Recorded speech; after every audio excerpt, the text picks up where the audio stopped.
BJP party ఆహ్వానించి రాజ్యసభ ఇచ్చినందుకు అందరం వచ్చి బీసీ సంఘము బీజేపీ పార్టీ వాళ్ళందరూ వచ్చి రాజ్యసభకు నామినేట్ చేయడం జరిగింది.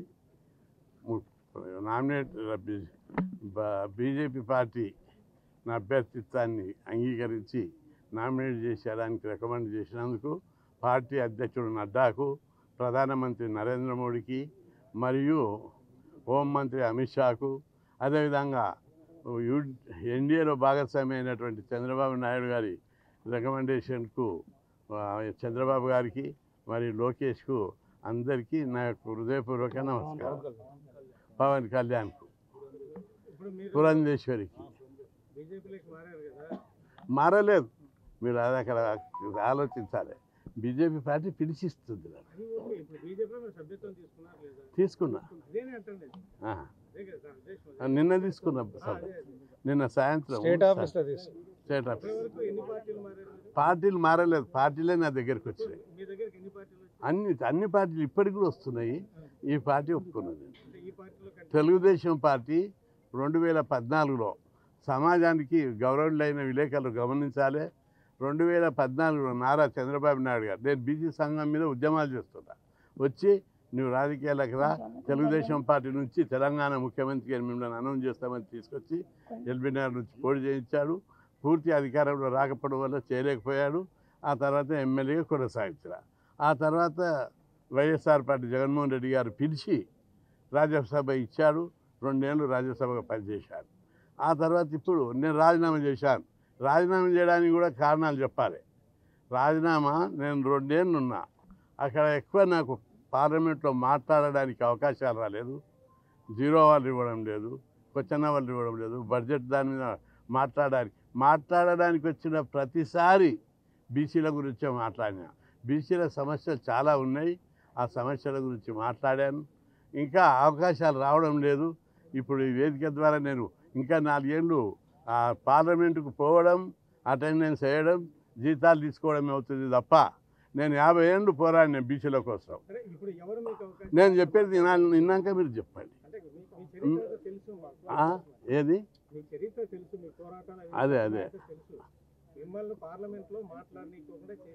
చేసింది ఎవరంటే పార్టీకి ఇచ్చే అవకాశాలే తక్కువ. అక్కడ మీ పార్టీకి తక్కువ అవకాశాలు వస్తాయి, అందరికీ ఇవ్వలేమని చెప్పి ఇవ్వలేదు వాళ్ళు.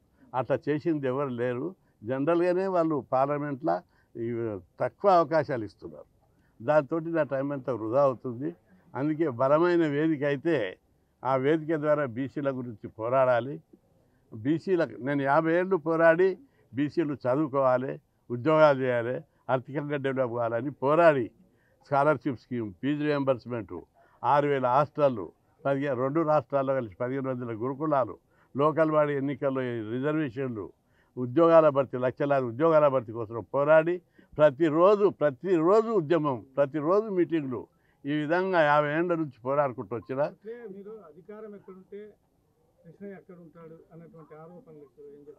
అట్లాంటి ఆరోపణ ఏం లేదు. కృష్ణన్న గారు బీసీల కోసమే పోరాడతాడు. ఎక్కడున్నా బీసీలకు లాభం అయ్యే పనే చేస్తాడు అనేది ఉంది. అధికారం ఉన్నోళ్ళే కదా బీసీలకు లాభం ఎవరు చేస్తారు? అధికారం ఉన్నోళ్ళే చేస్తారు. నాకు అధికారం అవసరం లేదు. రోడ్డు మీద ఉండి పోరాడుతున్నా, రోడ్డు మీద కూర్చొని పోరాడుతున్నా. మరి ఇప్పుడు మొన్న కూడా రోడ్ల మీద ఉండే పోరాడినా. మీరు గౌరవనీయులైన విలేకరులు అందరూ మన్నించాలి. నా యొక్క టైం వృధా కావద్దు. బీసీల కోసం పోరాడితే ఫలితాలు ఇవ్వాలి.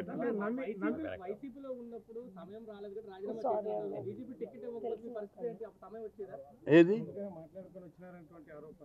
లేదు పిలిచి ఇప్పుడు కొత్తగా మీరు చూసారు. లేదు అట్లే లేదు. తర్వాతనే వాళ్ళందరూ కలిసి మళ్ళా ఇది బీసీల సీటు, బీసీల సెంటిమెంట్ని గౌరవించాలి, వేరేళ్ళకి ఇస్తే బాగుండదనే ఉద్దేశంతో చేసి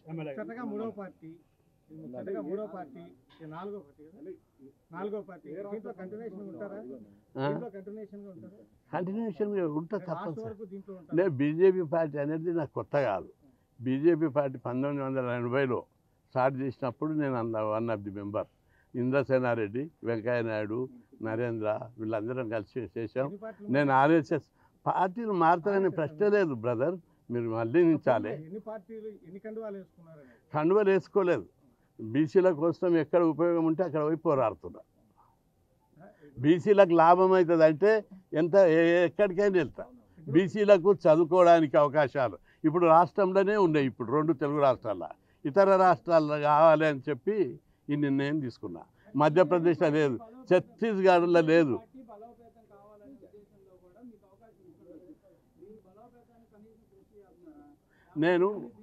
నేను బీసీల అభివృద్ధి కోసమే పోరాడుతున్నా. అంటే అవకాశం ఉన్నప్పుడు అది కూడా చేస్తా. కానీ ఎక్కువ ఎక్కడున్నా బీసీలకు ఒక అభివృద్ధికి ఏం పథకాలు పెట్టాలి, ఏం స్కీములు పెట్టాలి. ఇప్పుడు చట్టసభలో రిజర్వేషన్లు పెట్టాలి. దానికోసం పోరాటం చేస్తున్నా. పార్టీలో ఉండి ప్రధానమంత్రికి, పార్టీ అధిష్టానానికి నచ్చజెప్పి బీసీలకు ఇన్ని రోజులు 76 ఏళ్ళు అన్యాయం జరిగింది, చట్టసభలో రిజర్వేషన్లు పెట్టాలనే దాని మీద కేంద్రీకరించి ఇప్పుడు నా అంతిమ గోల్ అదే, చట్టసభలో రిజర్వేషన్లు. అది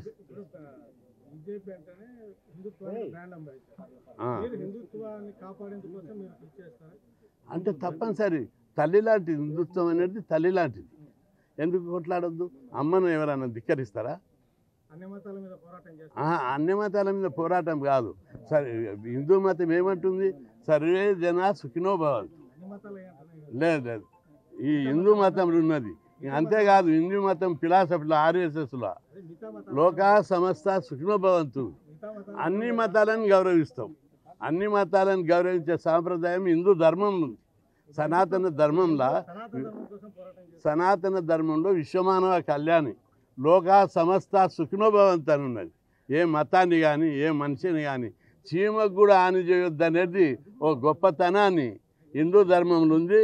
మనం దాన్ని వక్రీకరించొద్దు.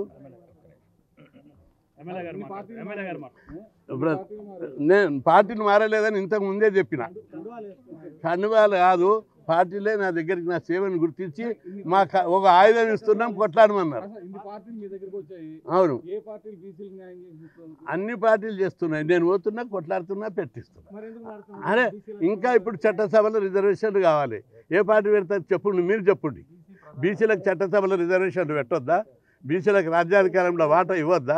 అందుకోసం కొట్లాడుతున్నాము. అది ఎవరిస్తారో అందుకోసమని వాడికి వెళ్తున్నాం.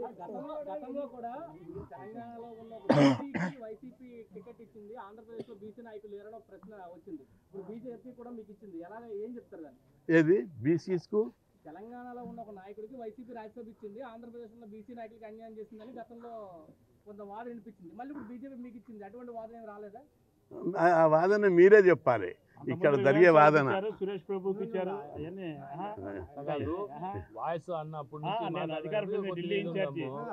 అది కాదు, ఈ రాష్ట్రంలో ఉమ్మడి అది కాదు, నేను చెప్తాను. ఉమ్మడి రాష్ట్రంలో కానీ ఇప్పుడు తెలంగాణలో కాంగ్రెస్ పార్టీ ఎక్కడో ఢిల్లీ, ఉత్తరప్రదేశ్ అనేది తెచ్చిచ్చారు. రాజ్యసభకు ఎల్లలు లేవు.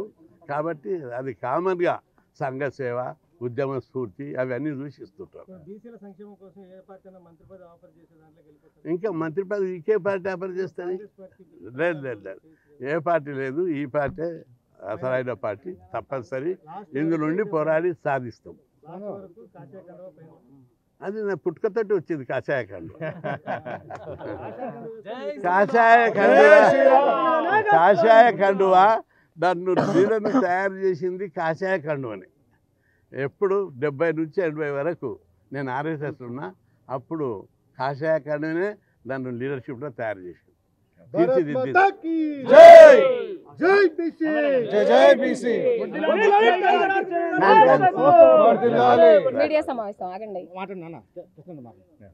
ఇంకేమైనా ఉంటే బీసీల గురించి అడగన్నా? లేలే, బీసీల గురించి అడుగన్నా.